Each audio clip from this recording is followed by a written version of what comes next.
Jacob, how is Pasadena? You know what? Forget I asked. I don't want to know.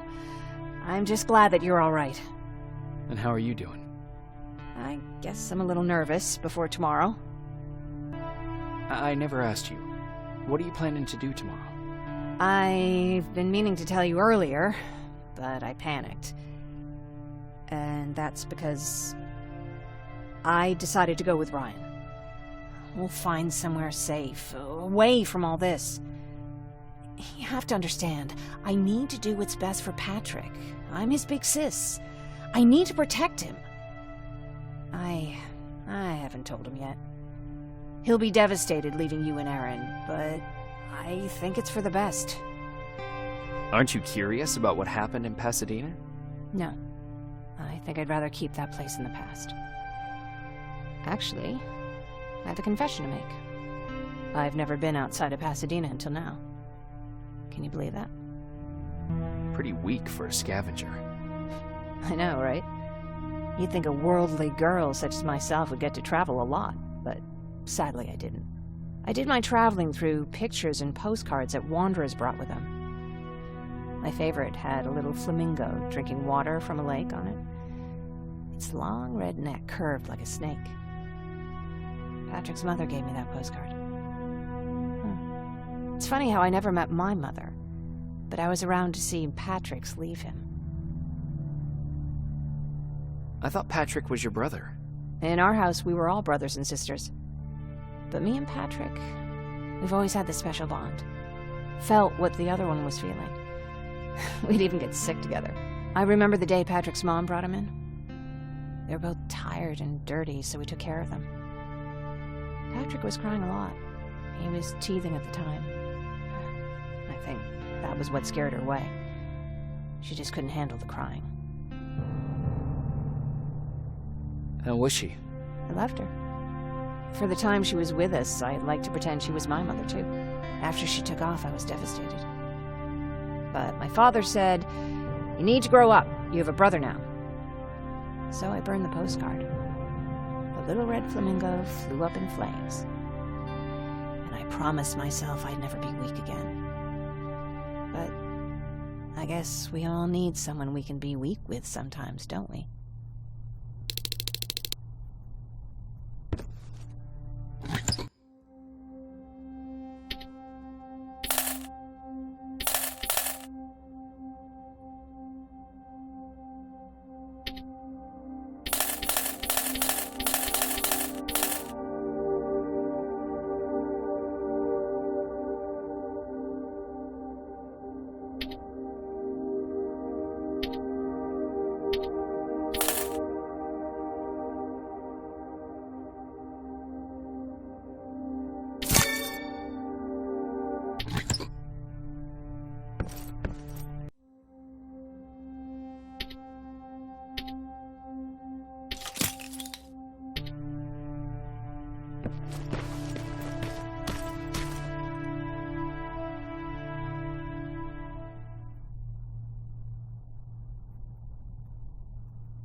Wake up! We need to move. What's going on? Everyone, wake up! You need to get out of here. Who the fuck are you? It doesn't matter. What matters is that you can't stay here any longer. She asked a question, and I suggest answering. You don't want to do that. I've got this place rigged with explosives, and there's a detonator in my pocket. You got what? Would you mind? Lower your gun, Ryan. He's the one that saved my life. What do you want from us? You have to get out of here. Skynet's on its way. They finally found you. What you mean they found us? They were looking for us? Not for you. For him. He's essential to winning this war. Skynet knows that. That's why they've been following him for months. I have to make sure nothing happens to him. In a couple of minutes, an infiltrator will walk in here trying to kill him. I can't let that happen. We have to bury that Terminator here once and for all. All right, everybody, you heard him. Let's get moving. I'll get the bus ready. There's no time for that. There's a passage here. It will lead you out. Use it. What was that? All right, everyone, get out! Jacob! Give me that. It's the same one. It's the same model. Leave! Now! How the hell's he still alive? Go! Go! Go! Watch out! Don't just stand there! Run!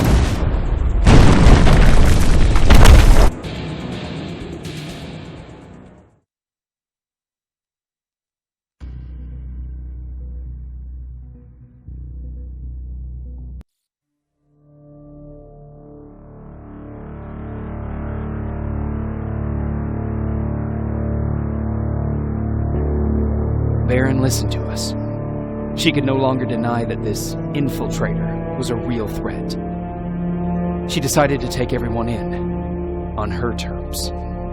The shelter was on high alert, but thanks to the intel I gathered in Pasadena, we slowed the advance of the Annihilation Line and gained some time. Just enough to start preparing the counterattack.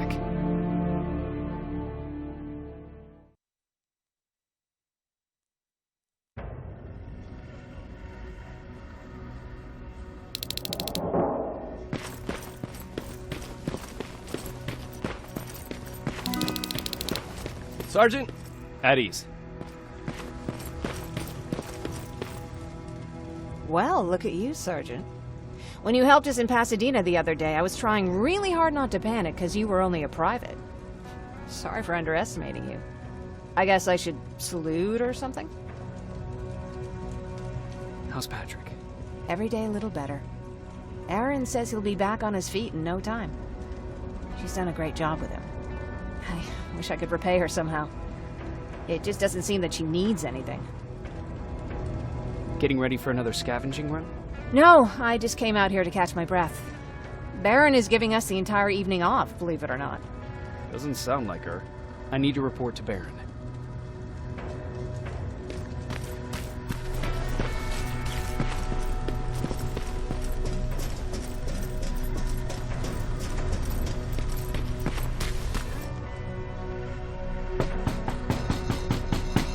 Rivers, DN 46890.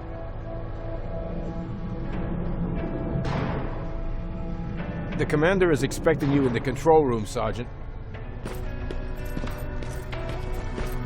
Maraschino cherries again. I don't get it. How did they bring that buggy down here? I'm going out soon. I haven't made my daily quota yet. I still have 3 more rats to catch. If you see one, let me know, okay? Hey, I'm just catching up with Mark. I'll get back to work in a couple of minutes. You won't tell, right? But no, seriously, you won't tell, right?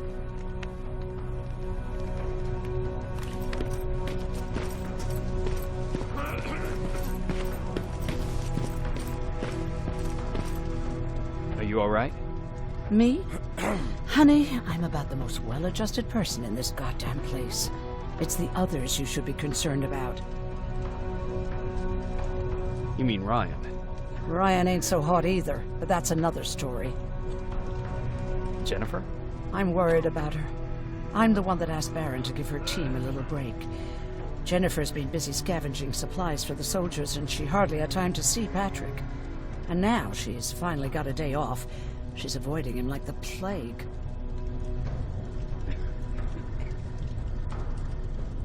Is there anything you need? No. I have to say the Resistance is pretty well supplied. Don't tell me you miss running errands for me. I don't believe that for a second. And what about something other than medicine? Honey, I'm not shy. I'll let you know if I need anything, okay? But thank you for asking. How's Patrick doing? He's fine, but it wouldn't kill you if you checked on him yourself. Take care.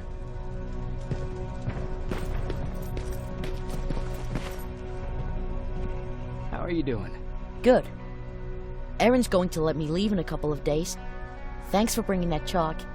I've been drawing a lot. I'd be so bored without it. How do you like living in the shelter?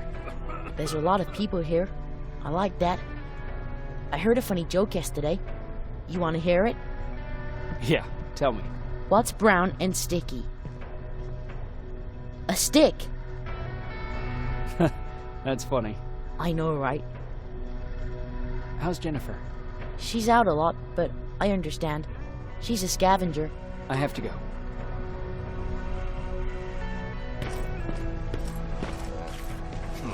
Alvin lost his spider scout again. Man, I saw it crawling through the shelter earlier. Almost gave me a heart attack. You wanted to see me? You're finally here. Good. I have a special task for you. I want you to head downtown to check on the doctor. Doctor? Alvin. He's out there making sure that our defense systems are working properly. Ever since we went radio silent, I had a small team of trustworthy messengers maintaining communication between our outposts. They haven't returned, so I want you to go downtown and see why that happened.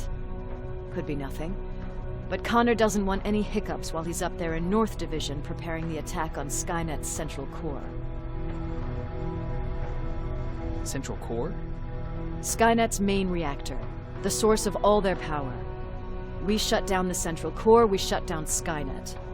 Connor's preparing the attack as we speak, so you understand we can't have any critical complications at this stage. Is there a problem with the radio? The Annihilation Line is within spitting distance of downtown. We suspect that Skynet will be intercepting all transmissions from that location. So for now, we're going radio silent. That's why I need you to go there personally. If you don't mind me asking, how did you end up here? Excuse me if I act a little surprised, Sergeant. But no one in here thinks it's wise to ask their superior personal questions. But since you did, I'll humor you. So, how did I get here? The same way you did. I was born, raised, and given a gun. We don't really have a say in what we do we? Or do I assume too much? Was it any different for you? Why do you fight, Sergeant? It's the right thing to do. There's nothing noble in what we do. Humans were fighting humans since the beginning of time. It just so happens that right now we have a common enemy. If it wasn't for the machines, we'd probably be fighting each other. If that's how you view humanity, are we even worth fighting for? I'm just doing whatever it takes to survive. Saving humanity is just a bonus. Besides, I'm not a fighter. When I go out there in the middle of the night with my Westinghouse, I'm not looking for a fight. I look to seek and conquer. I'm not a fighter. I'm a bully.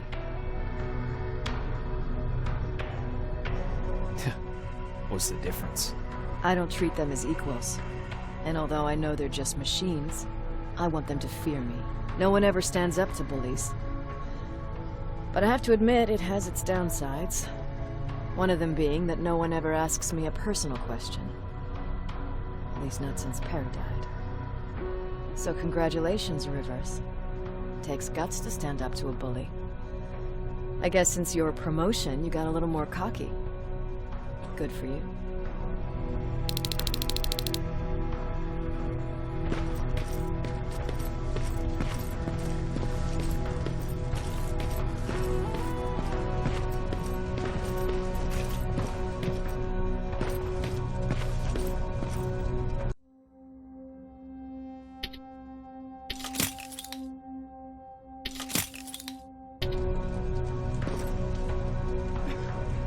Hey Ryan, how's everything? Exactly as you would imagine. Barons keep me busy. They weren't kidding when they said she's a hard ass. What did you hear? A lot of rumors going around of how she's sending insubordinate workers to the front line. And by insubordinate, I mean people who ain't willing to work 18 hours a day. Every day. What happened after you started your camp? Honestly, not that much. At least not in the beginning. When we gave up on the idea of getting in touch with anyone, we just tried to adapt. Temperatures fell, we had to scavenge for food. All of a sudden, that became our life.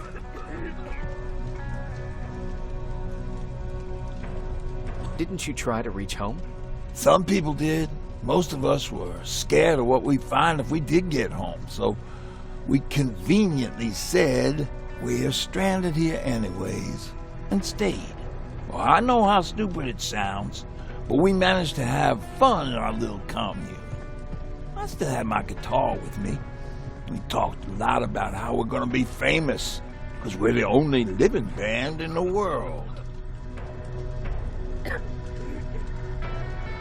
You played in a band.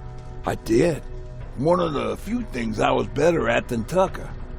He didn't have much talent, but he loved the idea of sex, drugs, and rock and roll, especially the first two. We were just stupid kids, not realizing what was going on. We paid the price for it the first time we saw a tin can. I was tuning my guitar when I heard a strange noise. I found out later that it was a T-400. Must have heard me play. It didn't even have the decency to look scary. Maybe if it did, we wouldn't have just stood there when it started firing. What did you do? I froze. I didn't run to help. I didn't scream. I didn't even move. I just stood there, like a coward. The tin can got Tucker with a single bullet. Bam! Just like that. 7 other people died before we finally destroyed that thing. Ironically enough, I was the one who delivered the final blow. Safe to say, it was the beginning of a new era.